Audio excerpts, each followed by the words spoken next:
Okay, guys, so there seems to be more, I guess, conflicting things out there in regards to Kraven the Hunter, the VenomVerse, Morbius, everything that's happening.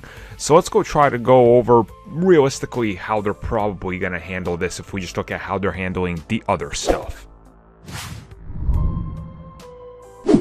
Okay, so for example, if we look at Spider-Man, where his story, the trajectory of his character, where that's all going, we know he's going to be on the run and hiding, because his identity as Spider-Man has been outed, he's been exposed, and they want him for murder. Obviously, they deal with this in a weird way in the Morbius trailer, and Morbius has a connection with Vulture, which connects it to the MCU.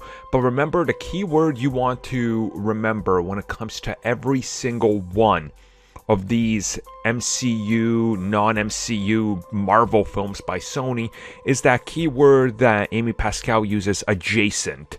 They're not directly in it, they're a sidestep. They're like the Marvel TV shows. They're like, Agents of S.H.I.E.L.D. to a degree, some of the newer seasons, or the Netflix shows where whatever happens in those, the movies are never really going to acknowledge it, unless Kevin Feige's involved.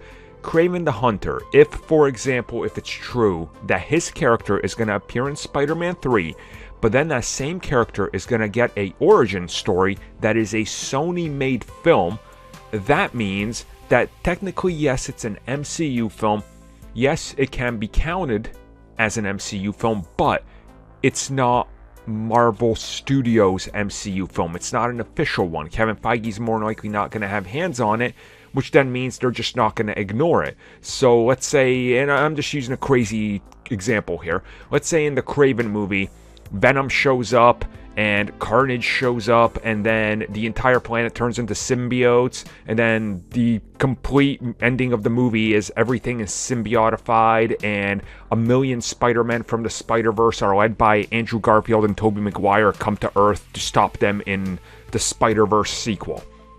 The MCU's never going to acknowledge this. It's just never going to happen. I mean, they're not acknowledging anything in Venom because, again, it doesn't make sense in the context of the universe, but Venom is technically now part of the MCU.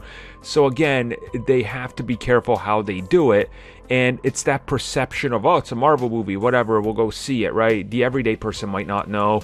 More people will know it's not connected unless somehow they've worked something out with Kevin Feige where it might happen then.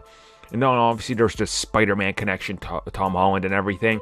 Who knows how that's even going? We don't know the full details to it.